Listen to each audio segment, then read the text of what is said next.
In the quiet sanctuary of her modest living room, Carmen Rodriguez did something that would have horrified 4 generations of women in her family. With trembling hands, she lifted the delicate porcelain statue of the Virgin Mary from its place of honor on the family altar, wrapped it in an old kitchen towel, and carried it to the hallway closet. The statue had never left that sacred space in over 80 years.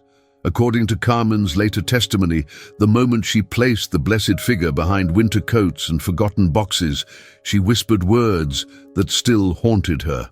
"I'm done believing in you. You've let my little girl suffer enough."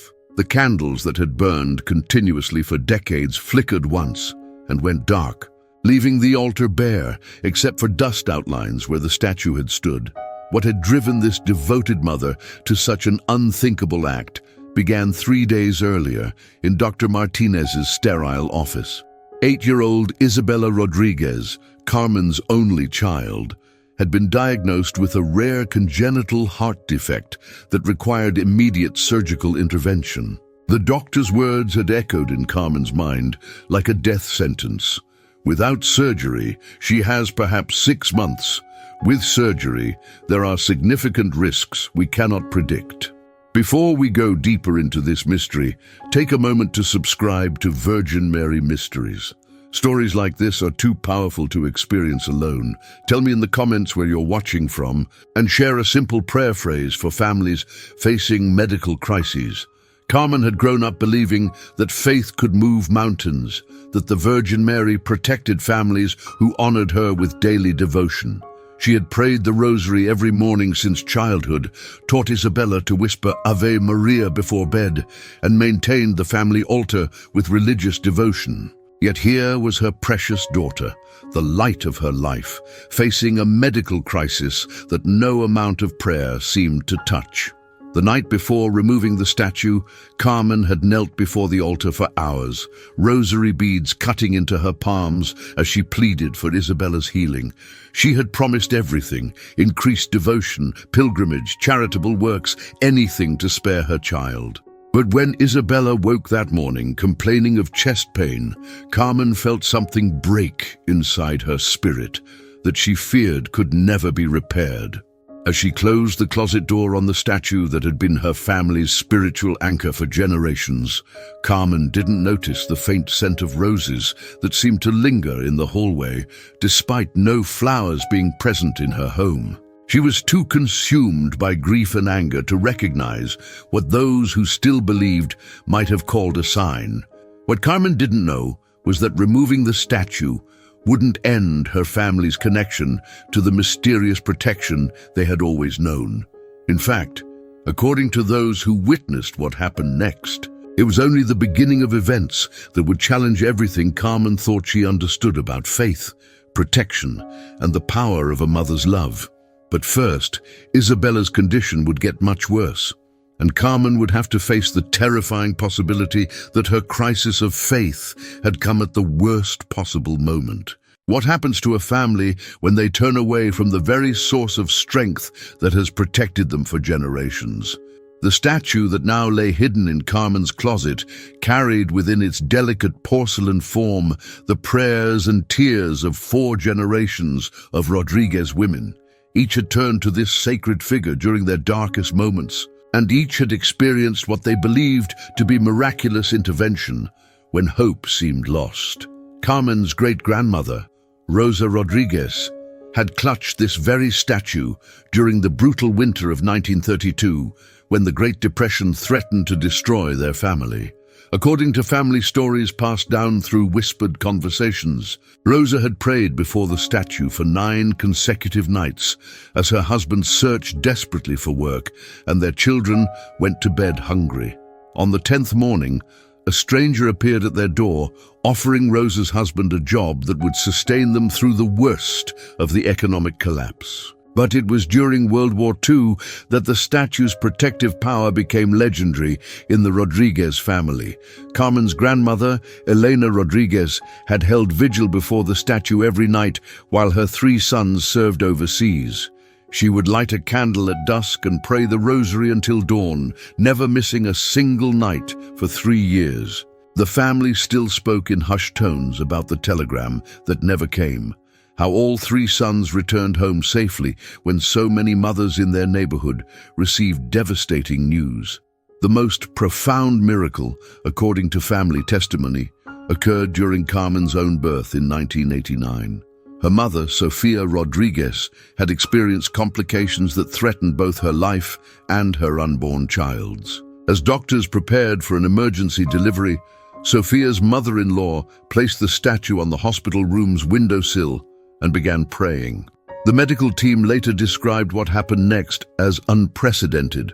The dangerous complications suddenly resolved, and Carmen was born healthy after a smooth delivery that defied all medical expectations. Carmen had grown up hearing these stories, believing without question that their family was under special protection. She had maintained the tradition of daily prayer before the statue, teaching Isabella the same devotions that had been passed down for generations.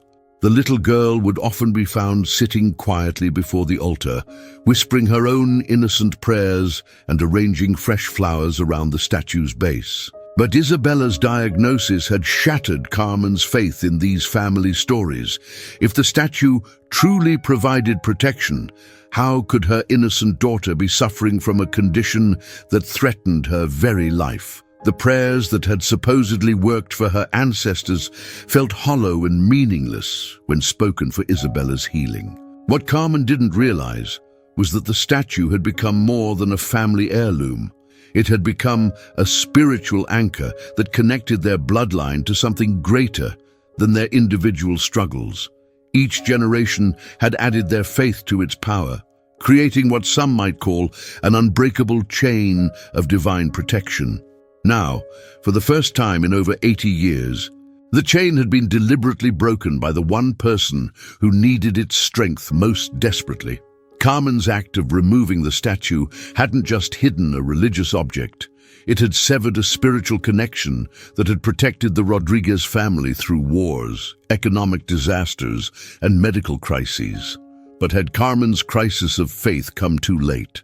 Had she cut the very lifeline that Isabella would need to survive the medical ordeal ahead? 3 weeks after Carmen banished the statue to the closet, Isabella was scheduled for her first major cardiac catheterization.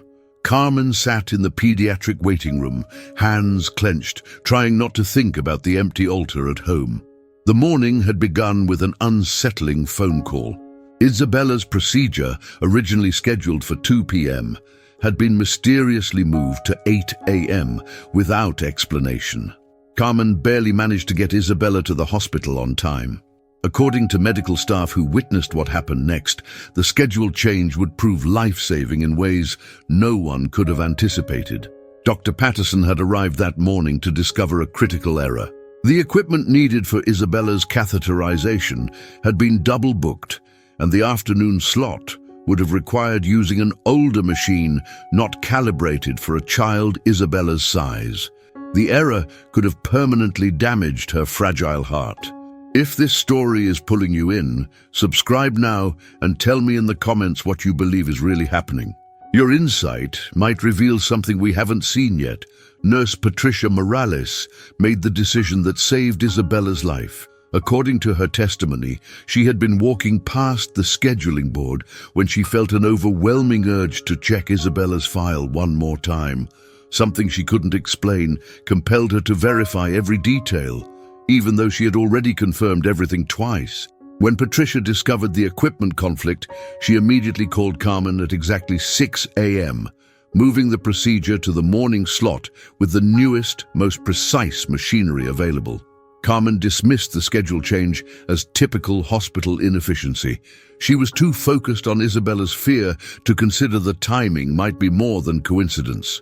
Isabella's successful procedure felt like a small victory, but Carmen attributed it entirely to medical skill. What Carmen didn't notice was her mother, Sofia Rodriguez, sitting quietly in the corner. In her weathered hands, Sofia held rosary beads that had belonged to her own mother. Whispering prayers Carmen no longer believed could make a difference. Sofia had not spoken about the missing statue, but her knowing glances suggested she understood exactly what had happened. When Isabella emerged with better results than expected, Sophia squeezed her rosary beads and whispered, "Thanksgiving." The doctors were pleased. The morning's equipment had performed flawlessly, giving clearer images than hoped. But Sophia noticed something the medical team missed. On Isabella's hospital bracelet, someone had made a small mark that looked like a rose outline, the same symbol on the family statue's base. When Sophia pointed it out, Carmen brushed it off as meaningless scribbling. Was Patricia's sudden urge to double-check the schedule simply good nursing instincts? Or had something else guided her to discover the error that could have cost Isabella her life? Despite the successful catheterization, Isabella's condition began to deteriorate in ways that left her medical team puzzled and her parents increasingly desperate. The 8-year-old, who had been running and playing just months before, now struggled to climb the stairs to her bedroom, her lips taking on a concerning blue tint whenever she exerted herself. Carmen's husband, Miguel Rodriguez, had been working double shifts at the construction company to cover mounting medical bills, returning home exhausted to find his wife sitting vigil by Isabella's bedside night after night. The financial strain was crushing, but it was the emotional weight of watching their daughter suffer that threatened to destroy their 15-year marriage. The argument that would change everything began on a grey Thursday evening when Miguel suggested they consider transferring Isabella's care to a hospital in another state. He had researched pediatric cardiac specialists across the country, desperate to find someone who might offer hope that their local doctors couldn't provide. "We can't afford to move her," Carmen snapped, her voice raw from weeks of suppressed tears. "The insurance won't cover out-of-state treatment, and we're already drowning in debt." She stood at their kitchen window, staring at the neighbor's garden where late autumn roses still bloomed despite the approaching winter. Miguel's frustration finally boiled over. "So we just watch our daughter die because we can't afford to save her? What happened to the woman who used to believe that faith could move mountains? Where's the Carmen who taught Isabella that miracles happen to families who pray? Don't you dare!" Carmen whirled around, her eyes blazing. "Don't you dare throw my faith in my face when your God is letting our baby suffer.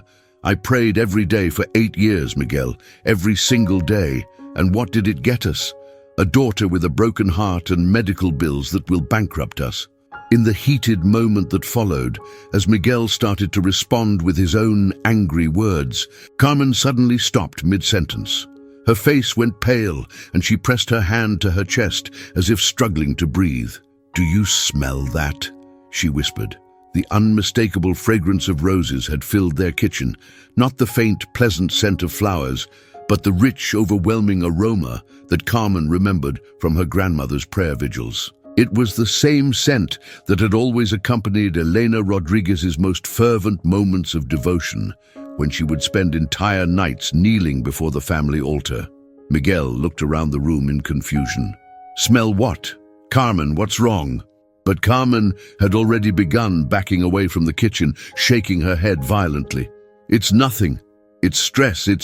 She struggled to find a rational explanation for what every part of her soul recognized as impossible. The neighbors must be burning scented candles. That's all. Yet even as she spoke the words, Carmen knew they weren't true.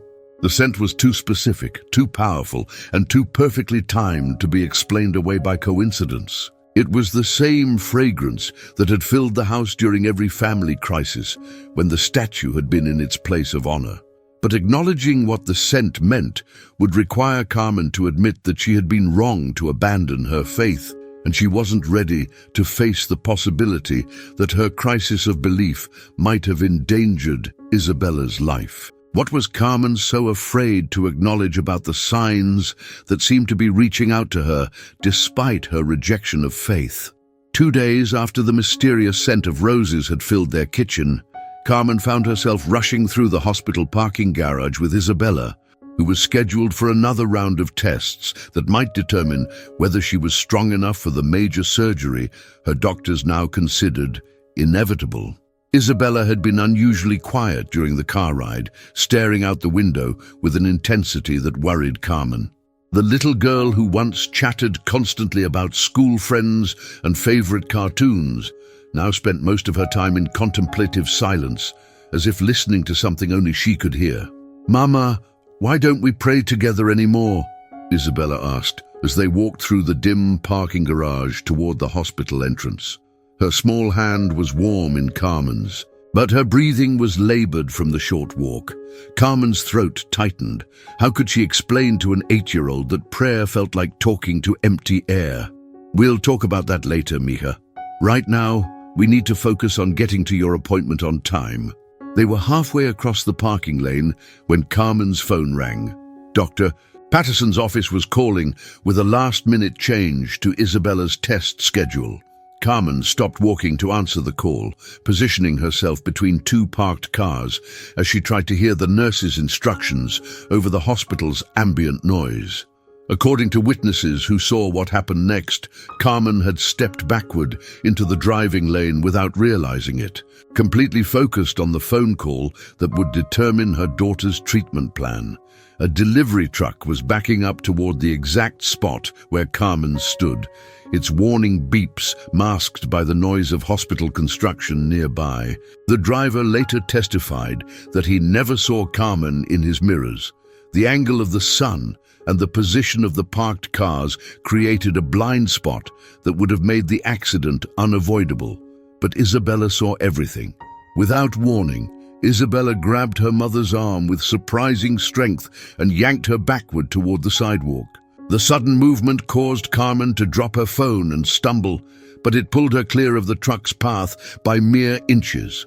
The massive vehicle continued backing up, its driver unaware of how close he had come to a tragedy.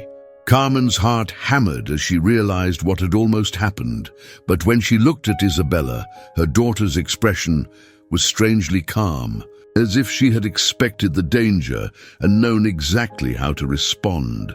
"Isabella, how did you know to pull me back? You were looking the other way." Isabella's answer sent a chill down Carmen's spine. "The lady in blue told me to stop you from walking into the street. She said you weren't watching where you were going because you were worried about me." Carmen knelt down to Isabella's eye level, searching her daughter's face for signs of confusion or imagination. "What lady in blue, sweetheart? There's no one here but us." Isabella pointed toward the empty space beside a concrete pillar. "She's right there, Mama. She's beautiful, and she looks sad. She says she's been trying to help us, but you won't listen."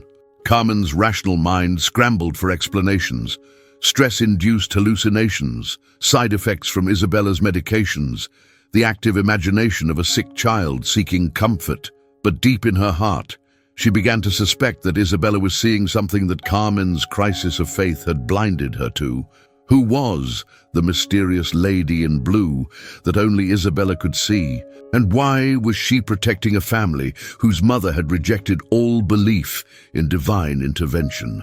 The night before Isabella's critical surgery, Carmen wandered the empty hospital corridors at 2 a.m., unable to sleep while her daughter fought for every breath in the pediatric cardiac unit. Isabella's condition had deteriorated dramatically. The little girl, who had once pulled her mother from danger, now barely had strength to sit up, her lips permanently blue despite oxygen support. Her treasured laugh had been replaced by labored breathing that broke Carmen's heart. Dr. Patterson had been gentle but honest that afternoon. "Without surgery, Isabella has perhaps 2 weeks. With it, if everything goes perfectly, she could live normally. The decision is yours." Carmen's footsteps echoed as she processed the impossible choice. How do you sign papers that might end your child's life while offering the only hope for saving it? Without realizing where she'd wandered, Carmen found herself before the hospital chapel doors. The dimly lit sanctuary glowed with soft candlelight. She hadn't intended to enter, but the peaceful silence drew her inside. She wasn't alone. A woman her age sat in the front pew, rosary beads moving silently through her fingers. The woman looked up, offering a sad but understanding smile that spoke of shared pain. "I'm sorry," Carmen whispered. "I didn't mean to interrupt." "Please," the woman said softly. "Company makes waiting easier. I'm Maria Santos. My son David is having surgery tomorrow too." Carmen sat down, grateful for human connection. "I'm Carmen Rodriguez. My daughter Isabella. The doctors say it's her last chance." Maria nodded with painful understanding. "How old?" "8." Carmen's voice cracked. She was supposed to start 3rd grade.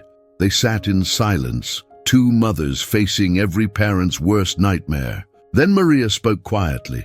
"Last year, David was where Isabella is now. Same speech from doctors.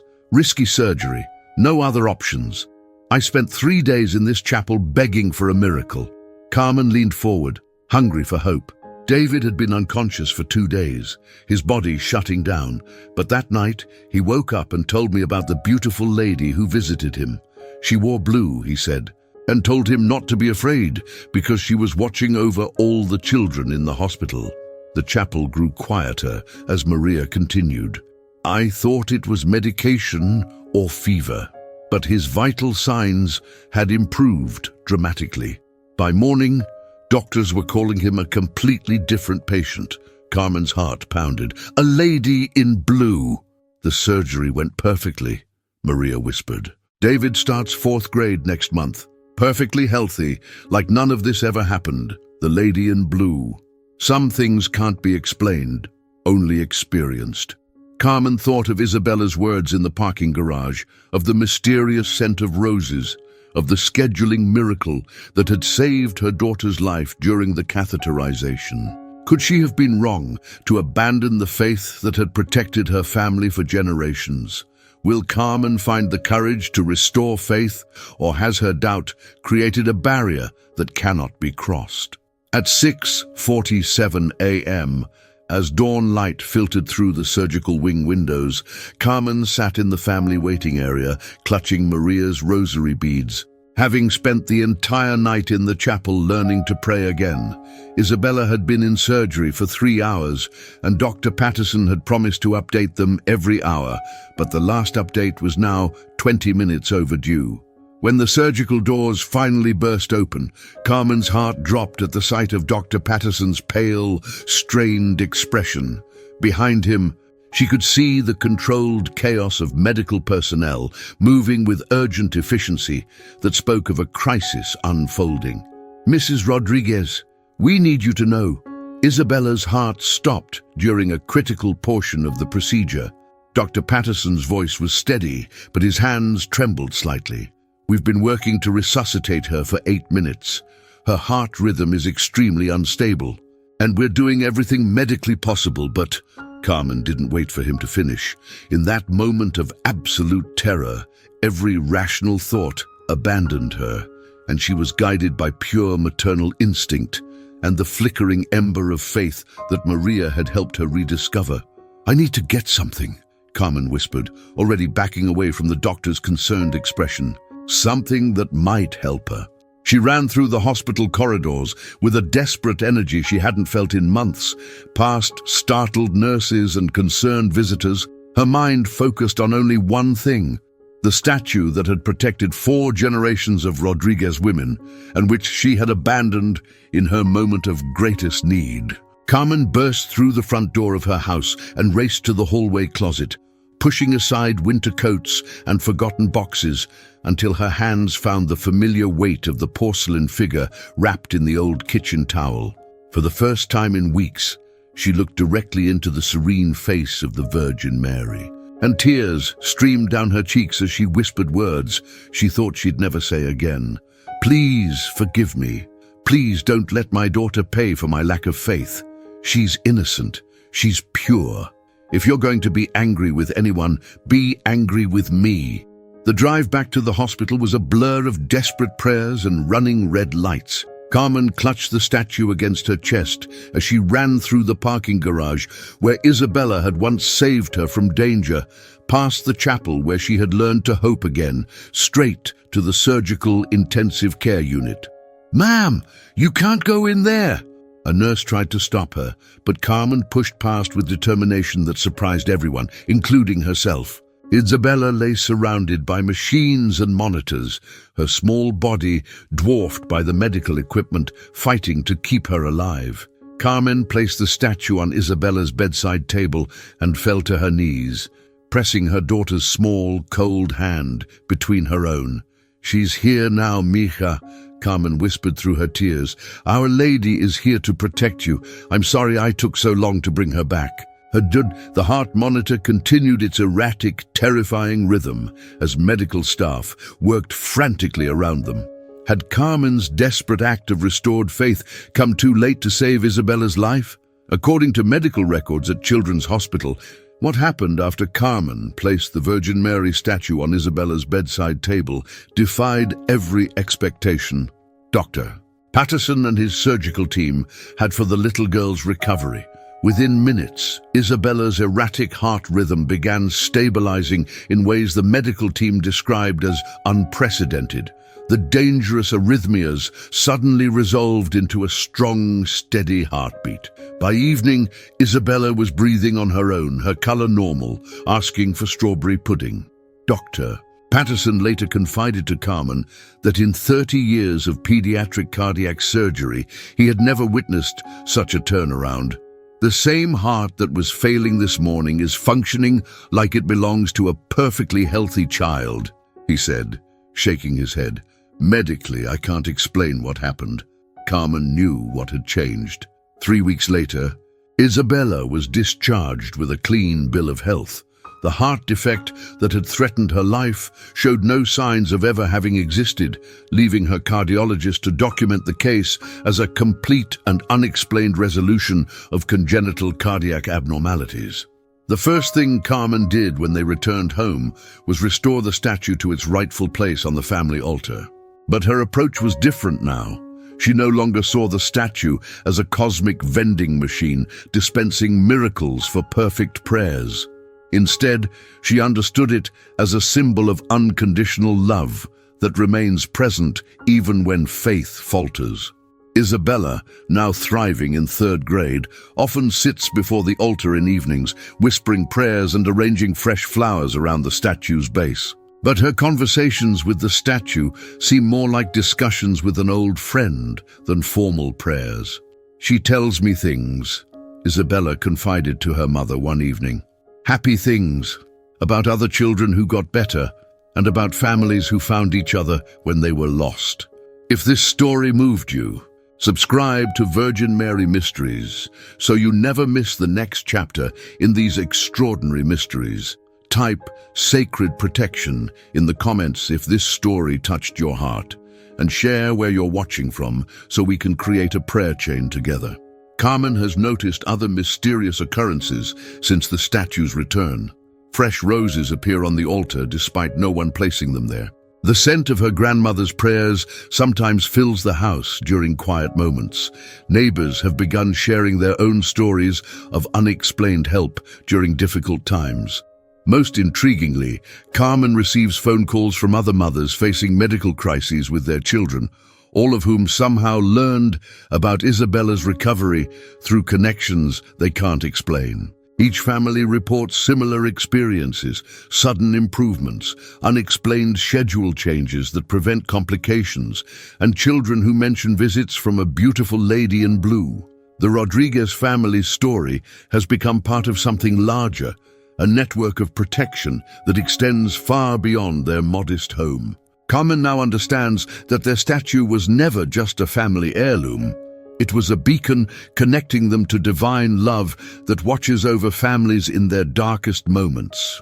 What other families might be touched by the same mysterious protection that saved Isabella, and how many mothers might find strength in knowing they're never truly alone in their prayers for their children's healing.